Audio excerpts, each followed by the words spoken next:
Speaker of the National Assembly, Mayor Thandi Modise,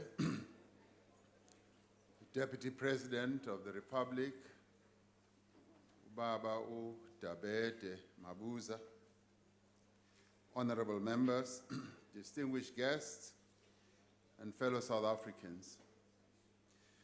It is my honor and my privilege to address you this afternoon to present the budget and the priorities of the presidency. And we do so in the month when we celebrate the life of our nation's founding father, Nelson Rolihlahla Mandela. I'm humbled by the knowledge that all of us seated here, we stand on gigantic shoulders, his shoulders, that is, as we take forward the work he started in building a South Africa that is democratic, non-racial, non-sexist, and prosperous. Indeed, we also stand on the broad and strong shoulders of many other great leaders of our liberation struggle who have left us and those who are still with us. A number of them are the MPs of the first democratic parliament and the succession of patriots who have graced this chamber over the past 25 years. We are grateful for the men and the women from across the political spectrum who laid the foundations for our democratic order. Their ability to work together showed what heights we can scale and attain when, as South Africans of different political persuasions, beliefs, and ideas, were able to come together in pursuit of a common goal. Nelson Mandela firmly believed that our country's fortunes depend on the actions of a collective that is all of us. And he said, none of us acting alone can achieve success. We must therefore act together as a united people for national reconciliation, for nation building, and for the birth of a new world. Close quotes. This sixth administration is committed to maintaining the momentum for a harmonious collective existence and building a social compact amongst various role players in our country to take our country forward. And so in this Mandela Month, I'd like to invite everyone to take a moment to commit themselves to keeping Madiba's legacy alive in both word and in deed. A legacy of humanism, of friendship, of fellowship, of decency, of partnership, and of tolerance. It is these universal and timeless values that will guide us along the path towards the South Africa that we all want. In the national and provincial elections 2 months ago, the people of our country made their voices heard.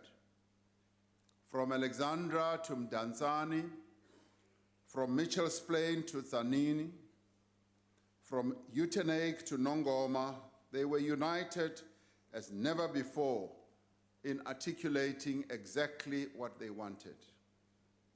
They simply want a government that works for them and delivers services to them in an efficient and effective manner. A government that creates opportunities and stimulates economic growth. A government that will create jobs, but more importantly for them, a government that is honest, that is ethical, free from corruption, and upholds the values of our Constitution. Above all, they want a government that is acting with great haste to improve their condition and their lives and to ensure equal and shared prosperity. They have told us that the time of talking is over and they want us to move at a greater pace towards realizing a better life for all. They have said that this is now the time for Khawuleza. The presidency is the center of coordination, oversight, and supervision across all spheres of government, and supports Deputy President Mabuza and myself in our primary duty to uphold, defend, as well as to respect our Constitution and to take our country forward.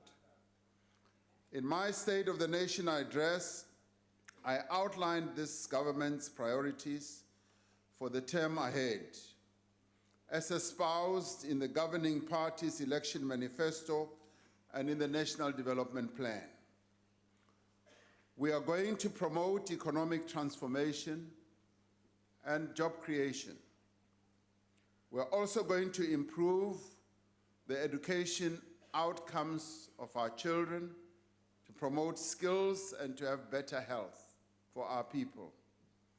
We're also going to provide reliable and quality basic services and to improve spatial integration in a cohesive manner to remove policy uncertainty.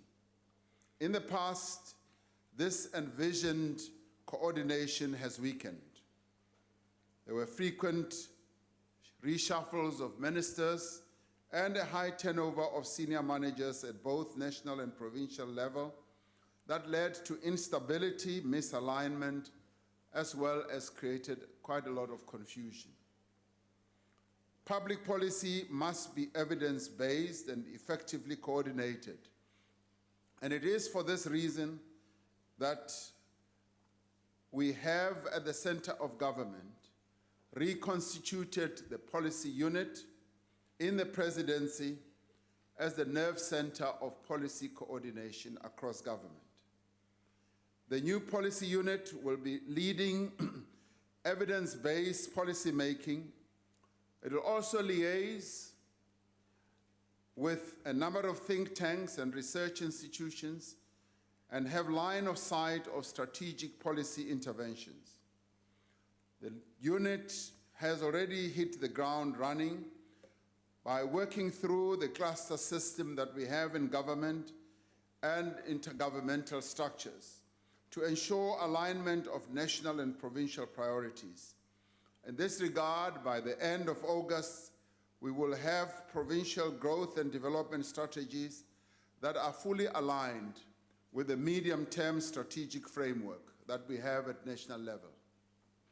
The passing of the National Health Insurance Bill by Cabinet last week is one of the clearest examples of what a focused presidency can achieve. Minister Mkhize has outlined the plans to table the NHI bill before Parliament in the coming days. The establishment of the NHI war room in the presidency has enabled us to gain more traction and moving the NHI forward, including getting the bill processed. Now, this in many ways confirms the correctness of the positions that we have taken on the NHI. Recently, when we attended the G20 meeting in Osaka in Japan, we got to hear how a number of both developed economies and developing economies are moving towards universal health care. And we were enormously encouraged to move towards universal health care. And in this regard, we are not going to fail the people of our country, as we will have a national health insurance. We come from a past where the horizons and the prospects of young people of our country were predetermined by the basis of the color of their skin. This is one of the issues that the presidency is grappling with. The children of a privileged minority had access to education opportunity and finances, but the children of the majority were only deemed worthy of Bantu education and deliberately kept from what was called the green pastures of European education. Despite our having made great strides in the past 25 years to uplift the prospects of our youth, we still grapple with the legacy of the past. Young people comprise more than 63% of the ranks of the unemployed people in our country, and this is a devastating indictment for our country. A number of them have succumbed to drugs, to crime and other social ills as a result of frustration arising out of poverty and structural unemployment. It is difficult to imagine the despondency that comes with looking for a job daily without success, to such an extent that you become so discouraged that you stop searching. It is even more difficult to imagine the condition of a young graduate who sends out their CVs daily but receives one rejection letter after another. The reason given is that they lack experience.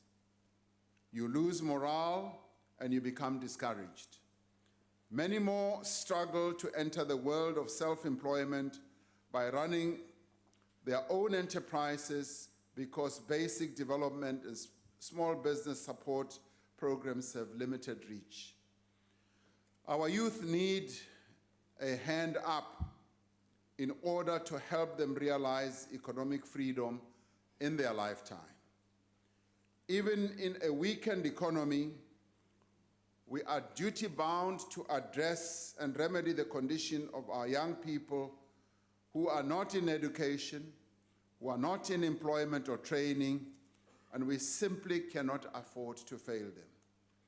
In promoting youth employment in a focused manner, we will be bringing the weight of the presidency behind the efforts of national and provincial governments, as well as local government, but more importantly, business as well. We will be doing so in a manner that is both focused and practical. We have a coordinated plan that will be rolled out across government in partnership with the private sector in the business world as well. It is holistic because it incorporates the provisions of workplace opportunities, the SETAs, as well as the Jobs Fund. It is inclusive because it involves working with our institutions of higher learning, such as our TVET colleges, universities, and a number of other community colleges. And this, by necessity, includes a prioritization of the critical skills that are needed by the economy. In doing so, we are creating pathways, not just for young people to obtain gainful employment in the formal economy, but to enable them to be self-employed as well. We want to see young people trained in a number of skills and in a number of disciplines. We must keep young people at school and to succeed in their studies. The presidency's effort will complement the work of the National Youth Development Agency. It has provided startup financing to more than 6,000 youth-led businesses across the country and has helped already to create 18,000 new jobs. Close to 400,000 young people have received training through the NYDA initiatives in various spheres. This is simply sterling work by the NYDA and deserves our congratulations because they are doing good work. The agency is also working with partners in the private sector to link young entrepreneurs with markets through supplier development programs and revitalizing the National Youth Service Program, which will now be taken on a major scale by government. The NYDA can and should do more. Hence, we will, in the coming years, bring them closer to government and increase their budget allocations as well. As a country, yes, we will increase their budget. As a country that must take full advantage of our substantial youth dividend, we need all social partners on board to support and complement government efforts. The Youth Employment Service has been hugely successful in bridging the divide between education and entry into the formal workplace. Other initiatives such as Harambee Youth Employment Accelerator and the Gauteng Provincial Government's TSEPO 1 Million program are programs that are worthy of recognition and applause because they are targeting young people. It is these kinds of initiatives that we want to build on and to replicate right across the country. The private sector has a critical role to play in facilitating this process, and most importantly, by following government's lead and doing away with the onerous barrier of work experience. More advantage should also be taken of the employee tax initiative that is a win-win solution for both employers and young applicants. For the effective implementation of our 7 priorities, the structures of government will need to function with maximum coordination and cooperation as well as envisaged in our Constitution. The truth is that lack of coordination between national and provincial governments, between government departments, and particularly at local government level, has not served our country well, but more importantly, has not served our people well. We have slid into a pattern of operating in silos, where each government department, each structure of government operates on its own without much reference to the others. This has led to lack of coherence in planning and implementation and has made monitoring and oversight of government programs difficult. It has become a significant deterrent to investment as business people have had to move from pillar to post in search of support and services in what are essentially the same sectors. One example of what can go wrong when departments work in silos was the implementation of the visa regulations that had unintended consequences on tourism. It also had the unintended consequences to stunting our ability to attract highly skilled individuals and investors while the borders remained porous with lowly skilled and poor people who came into our country in great numbers. We have had outstanding government coordination in various other processes, and where we have had great government coordination, like the massive projects that we embarked upon, like the FIFA World Cup of 2010, we saw positive results due to joint planning and proper coordination across the governments. The One Environment System for mining and the Invest SA one-stop concepts are other examples of the way in which greater alignment has resulted when we move away from a silo mentality. As a country that is on a mission to attract greater investment and to improve our global ranking as a country of ease to doing business, we are systematically transforming this landscape. We will also be enhancing greater coordination through the cluster system in government, where our ministers and deputy ministers will be active participants. Meetings of ministers and their provincial counterparts will now be more regular and much more meaningful. When we plan to bring 1 million tourists to experience our brilliant hospitality and heritage, The minister and her provincial counterparts will be able to tell the nation how and to what city and small town in great detail where these tourists will be accommodated. They will be working with the police minister and his provincial counterparts to detail plans to provide security for all these visitors to our country. We must work more with such integration in other departments, and in this regard, the Presidential Coordinating Council will play a key role. The PCC brings together the President, premiers, ministers, and representatives of local government to plan and coordinate and report on matters concerning service delivery, economic development at the provincial and municipal level. It enables the President to interface with the leadership of provincial and local government, and it is here that we are able to get a clearer picture on issues of implementation, but also of the state of municipal finances and expenditure. This administration will be focusing the agenda of the PCC in order to sharpen and strengthen cooperative governance and to implement a well-coordinated as well as a coherent national program of action.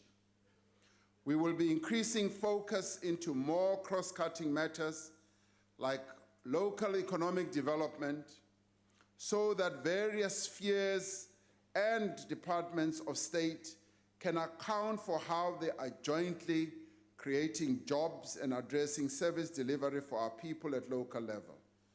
From time to time, we will also involve our district mayors, just as we involve our metro mayors at the PCC level. I am immensely encouraged that in the State of Province addresses, many of our premiers indicated that they are strengthening their own coordinating mechanisms with districts and local municipalities on an increasing basis. Even more encouraging are plans by national and provincial clusters to plan jointly and to coordinate their programs. This is what our people deserve. They deserve a well-oiled government machinery where the left hand knows what the right hand is doing. Training and leadership development will be at the core of the new way of doing business. Our civil servants must be like pilots who are required to return to the simulator every year in order to master the art of flying in changing weather circumstances. Policy development and implementation is getting more and more complex every day as technology and our people's needs change. Government must be dynamic, and in fact, it must be ahead of the curve in terms of innovating solutions to the challenges of policy implementation. In this regard, as part of strengthening the state's capacity, the ongoing National Macro-Organization of Government project will go a long way towards streamlining the functioning of government. We have reduced government departments with a view of making them much more effective and more efficient. The top-down approach is outdated and wholly out of step with the realities that we face, namely undoing a legacy of skewed development that is not decades old but centuries old. A modern state is not just a conveyor belt of service delivery. It has to project into the future in terms of how it rolls out development. In the past, we have parachuted development into communities. An example is how we build a clinic in a village without consideration being given to other attendant needs such as transportation, accommodation for healthcare workers, or even economic opportunities for entrepreneurs or small businesses around the same clinic that will provide service to the clinic. At the heart of most service delivery protests is fragmented planning on our part as well as poor communication. If we are to deliver on our electoral mandate, we have to take development to the people, to where they study, where they work, and where they live. If we are to create economic opportunities and bring development to our people, we have to tailor our efforts to the conditions and circumstances of the various parts of our country, be it in Mbombela, Mahikeng, or Umtata, or Atlantis. We are going to move away from the distant state and return to the participatory democracy at all levels. As the sixth administration, we are going to do away with this fragmented approach to development, considering the successes we have already achieved in doing so on a smaller scale. We will be rolling out a new integrated district-based approach to addressing our service delivery challenges. This means targeted development that localizes a whole number of initiatives that government embarks on, such as procurement, job creation, that promotes and supports local businesses, and that involves communities instead of foisting anything on our communities. National departments that have district-level delivery capacity, together with the provinces, will be required to provide implementation plans in line with the priorities in the State of the Nation address. These plans must be specially referenced to indicate what projects will be implemented in which districts, as to why, how, when, and what they will be. We would also want to know, based on the needs of the community, in which district ordinary high schools need to be converted into technical high schools as part of giving opportunities to young people. Resource capacity and constraints will be addressed and implementation teams will be identified. Through this, we will have a system through which government basically addresses the various needs of our people on a comprehensive basis at a district level. In time to come, special Kauleza provincial coordinating forums will be set up for the purposes of oversight and implementation and monitoring. Through the program of Imbizos, the President and the Deputy President will participate in these forums, together with our various ministers and MECs and premiers. The Deputy President will coordinate the institutionalization and replication of this integrated implementation model. This centered planning and execution model will fully involve all social partners in various localities in our country. We cannot plan a factory in a district without involving ESCOM, that must provide electricity, or financing organizations or vocational training colleges that train workers to be competent to operate that same factory. This is why we will be emphasizing the need to build and strengthen alliances with social partners such as churches, traditional leaders, civic organizations in pursuit of a common objective. By focusing on implementation at a district level, we will also have a clearer line of sight on what we need to do to remedy failures at local government level.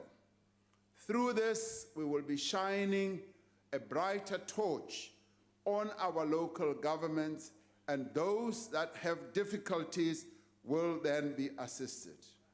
This approach will be underpinned by the work that Minister Dlamini Zuma will be doing in her portfolio as Minister of Cooperative Governance and Traditional Affairs. Local government is the engine of service delivery and the incubator of investment, and plays a critical role in determining land use for development. When an automotive manufacturer or a soft drinks company wants to set up shop, they do not go to the lawns of the union buildings. They go to our provinces and municipalities. When our municipalities are dysfunctional, it doesn't just negatively impact on our citizens, it also deters investment. Because implementation will be tracked more closely under this integrated district-based system, we will be able to pinpoint with precision our level of intervention to make local government more effective. Madam Speaker, decentralized and people-centered development fulfills two critical imperatives. Firstly, it gives effect to the constitutional imperative of cooperative governance. Minister Dlamini Zuma has elaborated on this in a budget vote speech. She has told us that had we worked closer together, the challenges we have seen in provinces like Northwest could have been avoided. Secondly, using the district as a unit of development, we will go a long way towards transforming the apartheid special economy. It represents a new era of intergovernmental relations, and regardless of how far we may stand in the political divide, it is in our collective interest that we should support this vision and this initiative. As I've stated before, we have seen at the national level that the benefits are of a more integrated and joined-up government. The new dawn requires that we implement more of such interventions in order to improve our performance as government. Where there is best practice in other spheres, we will benefit from them, identify them, as well as replicate them. We must be a learning government, a machinery that learns from its mistakes and takes decisive steps to correct the errors that we have made. We are a government led by a progressive movement that has, over the past 25 years, dedicated itself to deepening democracy, to uplifting the condition of our people, and to being of service to them. It was the guiding mission of this country's founding fathers, and it is ours too. The executive of the 6th administration will speak with one voice. It will not pursue pet projects that are disjointed and misaligned with national priorities. It will epitomize a caring state that is prudent with public finances and that derives its respect from the masses through hard work, dedication, and not outward shows of excess like bling and blue lights. This administration will be accountable to the people of South Africa. Ministers will have to answer questions in Parliament and participate in portfolio committees. Our Deputy President, in his capacity as leader of government business, will continue to report regularly to Cabinet on all these matters. As I've said in the State of the Nation address, I will be signing performance agreements with ministers and deputy ministers who will be delegated clear areas of functions. We expect, watch this space. We expect to finalize these performance agreements by the 1st of September, when the MTSF with clear deliverables for each minister is approved by Cabinet. In the State of the Nation address, I said that concern for the state of the economy was one of the issues that we wanted to focus more attention on. The ministers in the economic cluster have already elaborated on urgent steps that they are going to take to refuel the engine room of our economy. From growing small businesses, to attracting higher tourism numbers, to the potential of recent offshore oil and gas discoveries, to the reimagined industrial strategy that we also outlined. Minister Patel, in his budget vote, elaborated on reimagining our industrial strategy. And this is important because we've now moved to the era where we now want to focus more attention on various sectors of our economy, and where sectors demonstrate greater growth, we will focus on those sectors and revive those sectors that may be struggling. We have a framework in place and expect master plans for each of the identified sectors before we host the second investment conference that we will hold in November. The presidency will continue to lead the national investment drive and to meet our goal of raising 1.3 trillion rand in the next 5 years. By focusing on the specific sectors, this money should be directed to programs that are viable and programs that will be able to create jobs. In preparation for the upcoming second investment conference, our provinces are busy devising provincial investment books to inform the National Consolidated Pipeline. In the SONA address, I also stated our immediate policy milestones aimed at boosting investment. And these include an action plan on an effective visa regime for tourism and high-skilled immigration, a policy directive on the release of the spectrum, an integrated and comprehensive youth employment strategy, a national action plan to tackle extortion and violence at economic sites, especially the construction sector, finalizing the integrated resource plan, launching the Township Entrepreneurship Fund, and stabilizing Eskom and detailing a roadmap for Eskom's future. Presenting progress on the public-private growth initiative and the country's investment pipeline. Releasing our approach to land reform informed by the advisory panel's report. Developing reimagined industrial strategy master plans, engaging with organized business on the ease of doing business roadmap.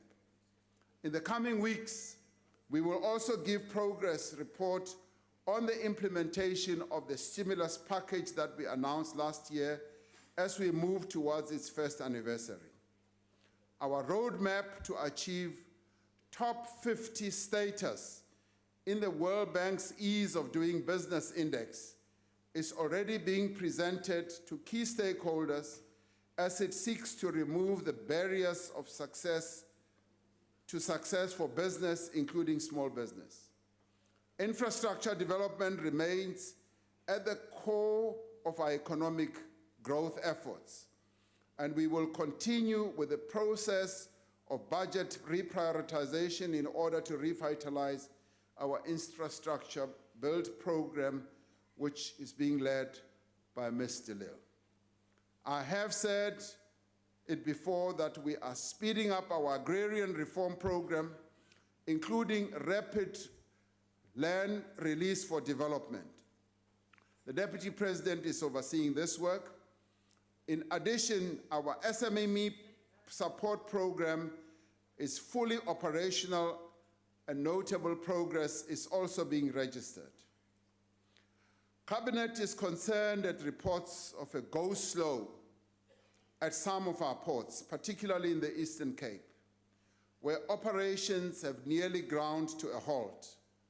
I have directed Ministers Gordon and Patel to intervene and get our goods to their export destinations urgently. We cannot aim to grow our economy on the basis of exporting value-added products and then fail to meet our obligations to get goods to international markets safely and on time. We're also concerned about growing reports of planned retrenchments by some of our big firms, and we're engaging stakeholders that will be considering all available options to help our firms to retain as many jobs as possible without compromising their own economic viability. In the international arena, South Africa continues to play its role in advancing Africa and a better world. A week ago, the signing of the Africa Continental Free Trade Area, the nations of Africa took a decisive step that will deepen the integration of our continent at an economic and trade level.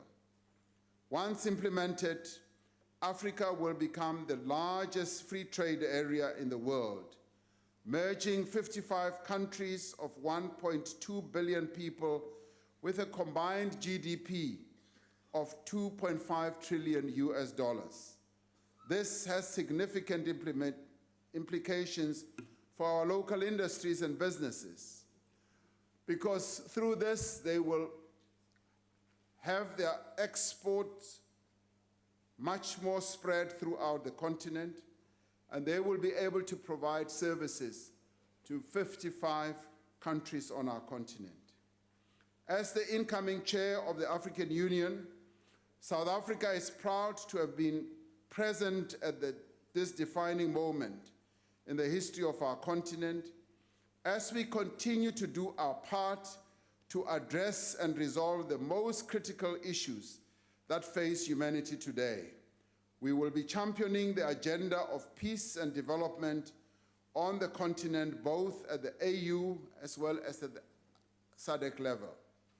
We continue to support the people of Lesotho as they move forward with the reforms that they have committed themselves to.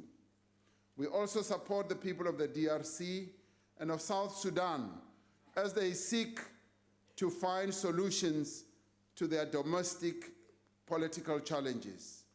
We are active participants in numerous international forums, such as the G20, BRICS, and the Forum for China and Africa Cooperation. Our membership of the G20 in particular has provided the opportunity for us to place Africa's development back on the agenda of the world's leading global economies.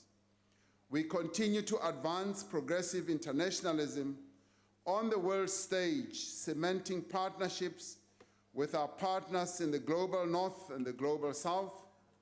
At the UN, where we are currently a non-permanent member of the UN Security Council, we are advocating for greater multilateralism, for a more equitable global order, and for the reform of the UN Security Council, and actively opposing acts of aggression against smaller nations as well as regime change. As we are doing in the Eastern Democratic Republic of the Congo, our modern democratic army stands ready and will continue to participate in peacekeeping efforts where we are called upon to do so and within our means. Support for the struggles of nations that still suffer under the yoke of oppression is an integral part of our foreign policy. We reaffirm our support for the Palestinian people's right to self-determination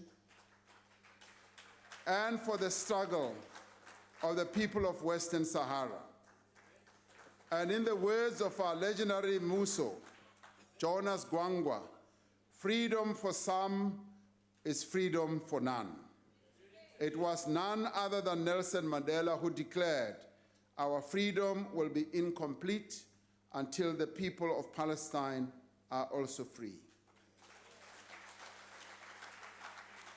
And on behalf of this government and the people of this country, we wish Jonas Gwangwa and our liberation hero, Andrew Mlangeni, as they recover from illness. Over the weekend, we received the sad news of the departure of General Ike Mapoto, a stalwart of our movement and outstanding committed cadre of the African National Congress. And we offer our condolences to his family. The country also mourns the passing of Mama Nonhle Nkonyeni, an actor of excellence and an unwavering patriot.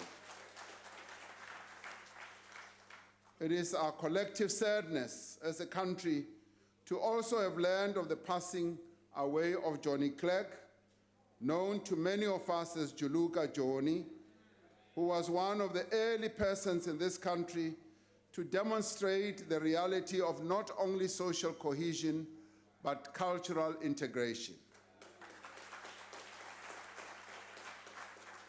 We also join the sporting fraternity in mourning the passing of soccer legend Mark Batchelor and former Springbok James Small. Honorable members, we are the heirs of the legacy of Oliver Tambo, Albertina Sisulu, and Beyers Naudé. Though we may differ on political strategy, we share a common goal to realize the South Africa we want and the South Africa that we deserve to live in. We are here to work for our people. The endless focus on petty squabbles, on intra-party politics, and on political brinkmanship does not serve our people well. In the spirit of Madiba, I call upon each member of this House to commit themselves to collaboration across the political divide. Let us recall the African proverb that when two elephants fight, it is the grass that suffers. The task before this administration is to restore hope to our people and to regain their trust. If we continue with a targeted and district-based approach, we will achieve the goals that this administration has set for itself. We will deliver to our people on time, and we will be able to achieve all that we seek to deliver to them on budget. We want, and indeed we need, a joined-up government, one that works for our people. As I conclude, let me reiterate that the dream of the South Africa we want is shared by all, including our dedicated and ethical public servants. It is shared by our dedicated police, men and women, by our hard-working nurses, doctors, and paramedics. It is also shared by our brilliant teachers, who produce excellent results in rural and township schools. To these patriots, we say thank you for the service that you are providing to the nation. You are the inheritors of the mantle of people like Professor Sten Sangweni, who epitomize the values of serving with distinction.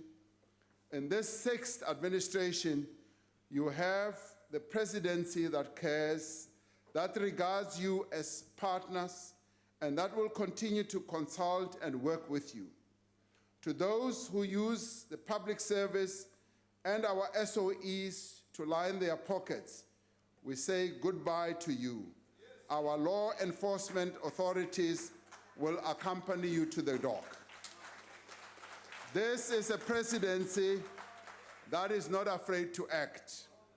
This is a presidency that is not afraid of ideas.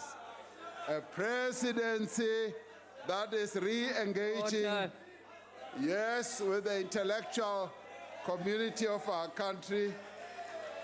Our people's hopes are high, and their expectations are even higher. Let us harness our people's optimism and proceed now with its realization. We dare not fail our people, and we should not fail them. And we are not going to fail them.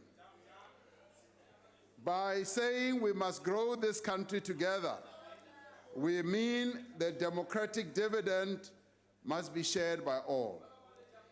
This is the South Africa that we want, the South Africa spoken of by the legendary Ladysmith Black Mambazo, as they narrate the story of one of our best performing state-owned enterprises.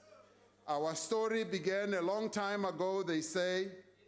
We have seen the country change.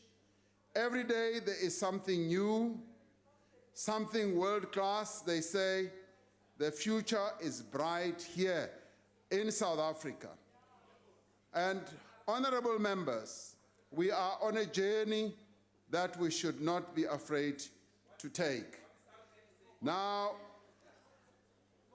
We now would like to commend this budget vote of the presidency to the National Assembly, and we look forward to a most informative and well-informed and balanced debate on this matter, where those who will participate will be making inputs that are worthy of being considered as inputs that can take our country forward. Thank you very much. Thank you, Mr. President.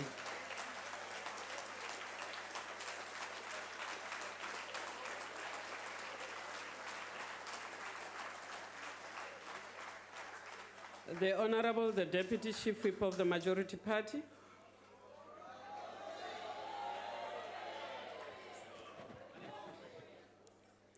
Thank you, Honorable Speaker.